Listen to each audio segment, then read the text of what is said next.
నమస్తే, welcome to our channel. నేను మీ అనిల్. మనతో సీనియర్ జర్నలిస్ట్ భరద్వాజ సార్ అయితే ఉన్నారు. సార్ నమస్తే. సార్ నమస్తే. సార్, కమిడియన్ ఆలీ గారు తన ఒక ఫామ్ హౌస్ ఏదైతే అక్రమంగా కట్టారని అక్కడ గ్రామ కార్యదర్శి గారు అయితే మరి నోటీసులు అయితే అందించారు. అసలు దాని వెనుక ఉన్న ఏంటి, అసలు అక్రమ కట్టడాలు ఏం చేస్తా ఉన్నాడు, ఫామ్ హౌస్ గురించి ఏం చెప్తారు? అంటే ఆలీకి నోటీసులు అనగానే వెంటనే ప్రజలకి అనుమానం వచ్చేది ఏపీ గవర్నమెంట్ నుంచి నోటీసులు వచ్చాయా లేకపోతే ఏపీ పోలీస్ నుంచి నోటీసులు వచ్చాయా అనేటువంటి అనుమానం. అంటే ఈ మధ్య నోటీసుల కాలం నడుస్తోంది. అంటే పౌసాని వీళ్ళందరికీ చూసాం మనం. వర్మ గారు, రామ్ గోపాల్ వర్మ గారికి నోటీసులు, పౌసాని కృష్ణమురళికి నోటీసులు, ఇలాగా. సో ఈ పరంపరలో ఈయనతో కూడా కొంత, ఈయనకి కూడా అంటే ఆలీకి కూడా వైఎస్ఆర్సీపీతో జర్నీ ఉంది. అందరికంటే ముందు తెల్ల జెండా ఎగరేసి రాజకీయాలకు బై చెప్పేసిన వాడు ఆలీ. ఆయన బై చెప్పేసిన తర్వాత కూడా మళ్ళీ నోటీసులు ఇవ్వడం ఏమిటి అని చెప్పేసి అనుకుంటారు. కానీ ఇది తెలంగాణ నుంచి వచ్చినటువంటి నోటీసులు, ఇది హైడ్రా నోటీసులు అందుకున్నాడు ఆయన. అంటే నవాబ్పేట దగ్గరలో ఆయన ఫామ్ హౌస్ ఉంది వికారాబాద్ రూట్ లో.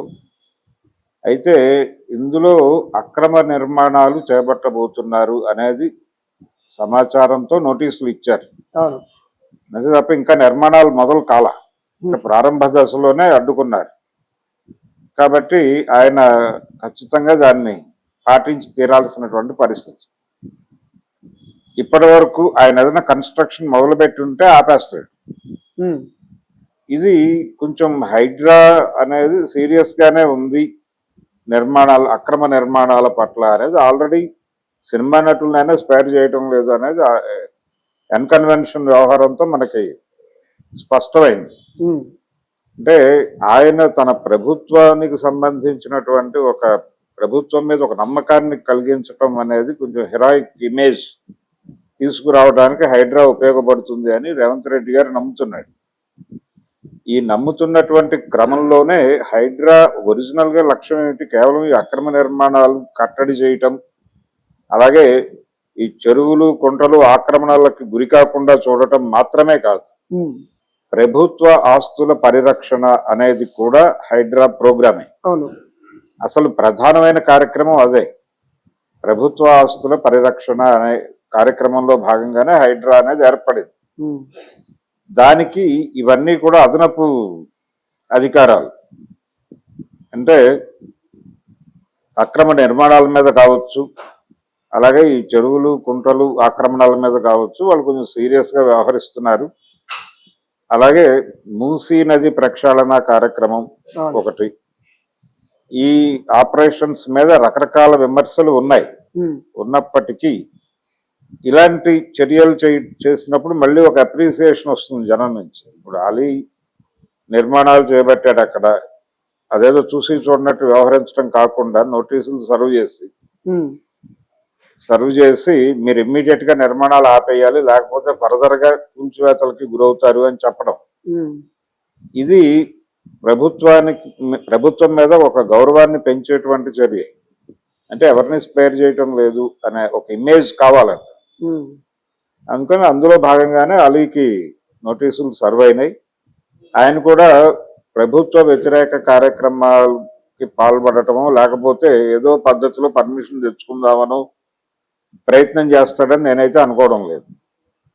ఆయన గౌరవప్రదంగానే ప్రభుత్వ నిర్ణయానికి కట్టుబడి ఏ మేరకు నిర్మాణాలు వెళ్ళాలి అనేది వాళ్ళ గైడెన్స్ లోనే ఆ నిర్మాణాలను ఏం చేయాలి మొదలుపెట్టి ఉంటే, ఫామ్ హౌస్ లో నిర్మాణాలు ఆల్రెడీ ఉండుంటాయి, ఆ ఉన్నవి డిస్టర్బెన్స్ అయి ఉండకపోవచ్చు. ఇప్పుడు కొత్తగా చేపడుతున్నటువంటి నిర్మాణాల మీద సర్వ్ అయినటువంటి నోటీస్ గానే కనిపిస్తోంది. అందుకని ఆ యాక్టివిటీ అంటే వీళ్ళు ఎక్కడో ఏదో ఒక గవర్నమెంట్ దీనికి అప్లై చేసుకుని ఉంటారు. ఆ అప్లై చేసుకున్న దానిలో వైలేషన్స్ ఉన్నాయి అనేది వాళ్ళు గుర్తించి ఇవి నిర్మాణాలు జరిపితే మీకు మళ్ళీ మీరు కూల్చివేతలకి గురవుతారు, కాబట్టి మీరు ఆ నిర్మాణాలు చేపట్టకుండా అయిపోతే మంచిది అని చెప్పారు. వెంటనే ఆయన దానికి సంబంధించిన జాగ్రత్తలు తీసుకుంటాడు. కానీ నోటీసులు ఆలీ అనే ఆ రెండు పదాలు మాత్రం సెన్సేషనలైజ్ అయినాయి. ఆ సెన్సేషనలైజ్ అవటం, ప్రతి ఒక్కరు ఈ వార్తని చూసే ప్రయత్నం చేయటం, ఈ క్యూరియాసిటీ రేపటం వెనకాల ఆంధ్రప్రదేశ్ ప్రభుత్వం తాలూకా చొరవ ఉంది. దాన్ని గుర్తించాలి. అంటే వాళ్ళు వరుసగా నోటీసుల యుద్ధం జరుగుతోంది. ఏపీ నుంచి హైదరాబాద్ లో ఉన్న ఫిల్మ్ ఇండస్ట్రీకి, సెలబ్రిటీస్ కి. ఆ రోజున వైఎస్ఆర్సీపీకి అనుకూలంగా మాట్లాడినటువంటి సెలబ్రిటీస్ ఎవరిని కూడా వాళ్ళు ఉపేక్షించడం లేదు అనేది అర్థమవుతోంది. అయితే ఈ ప్రయాణంలో రేపు పొద్దున ఒకవేళ పార్టీ మారి ఇంకో పార్టీ అధికారంలోకి వస్తే వాళ్ళు వీళ్ళని పొగిడిన వాళ్ళ మీద దాడులు చేసేటువంటి ప్రమాదం కూడా కనిపిస్తోంది.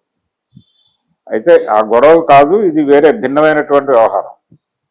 అలీ నోటీసులు, తెలంగాణ ప్రభుత్వం తాలూకా వ్యవహారం, అక్రమ నిర్మాణాలకు సంబంధించిన హైడ్రా గొడవ ఇది. ఆ హైడ్రా గొడవని ఆయన సానుకూలంగానే పరిష్కరించుకోగలడు. ఈ అంశాలు ఎలా చూస్తారు సార్? ఏదైతే వైసీపీ సంబంధించిన సినిమా ఇండస్ట్రీలో ఉన్న వాళ్ళంతా దూరం అవుతా ఉన్నారు, జగన్ కి ఏమన్నా ఇబ్బంది అయ్యే ఛాన్సెస్ ఏమైనా కనబడుతుంది? ఇబ్బంది ఏముంది, వెళ్ళిపోయే వాళ్ళు వెళ్ళిపోతారు. ఇప్పుడు పార్టీ అధికారంలో లేదు అనగానే ఖచ్చితంగా కొంతమంది టర్న్ తీసుకుంటారు. దాన్ని అంగీకరించాలి, భరించాలి కూడా. అంటే రకరకాల కారణాలు ఉంటాయి. పర్సనల్ వ్యాపారపరమైనటువంటి సమస్యలు ఉంటాయి. అంటే గతంలో లాగా లేదు రాజకీయం. ఒకప్పుడు ఒక పార్టీ వాడు ఆ పార్టీ సిద్ధాంతాలకు దేనికో నమ్మి దానిలో ఉండేవాళ్ళు. వాళ్ళు పార్టీ మారటం అనేది అంత ఈజీగా జరిగేది కాదు. కానీ రాజకీయాలు వ్యాపారంగా మారిపోయినటువంటి ప్రపంచంలో మనం ఉన్నాం. అందుకని ఇప్పుడు ఇవి అనివార్యంగా జరుగుతాయి. అధికారం లేనప్పుడు దీనికి ఒక సరదా జోక్ చెప్పేవాడు ఆయన. అంటే అధికారం కోల్పోయిన తర్వాత ఆ పార్టీలోంచి ఎందుకు వచ్చేస్తారు బయటికి అంటే, ఉద్యోగం కోల్పోయిన తండ్రి మీద భారంగా ఉండటం కన్నా బయటకు వెళ్ళిపోవడం మంచిది కదా అని కొడుకులు అనుకుంటే దాన్ని ఎంత మానవీయంగా చూడాలో, అలాగే అధికారం కోల్పోయిన పార్టీలో ఉండి ఆ పార్టీకి భారంగా ఉండే కంటే బయటకు వెళ్ళిపోయి అధికారం ఉన్న పార్టీలో చేరిపోతున్నారు వీళ్ళందరూ, మంచిదే కదా, రేపు అధికారం వస్తే మళ్ళీ వచ్చేస్తారు కదా అని ఒక జోకు. అలా దాన్ని నిరూపిస్తున్నారు. అది ఈ యూటర్న్ రాజకీయాలు అనేది ఎవరి ప్రయోజనాలు వారివే. వారి రాజకీయ ప్రయోజనాలు కాదు, అక్కడ ఆర్థిక ప్రయోజనాలే. ఆర్థిక ప్రయోజనాల మేరకే ఈ పార్టీలు షిఫ్ట్ అవటం అనేది జరుగుతుంది. వాళ్ళు మాత్రమే కాదు, మీడియా సంస్థలు కూడా అలా యూటర్న్ తీసుకున్నటువంటి సందర్భాలు మనం చూసాం. అంటే ఒక రాజకీయ అభిప్రాయాలకు అనుకూలంగా వ్యవహరిస్తున్నటువంటి మీడియా సడన్ గా యూటర్న్ తీసుకుని ఇంకో రాజకీయ అభిప్రాయాన్ని తన ఎజెండాగా మాట్లాడటం చూసాం.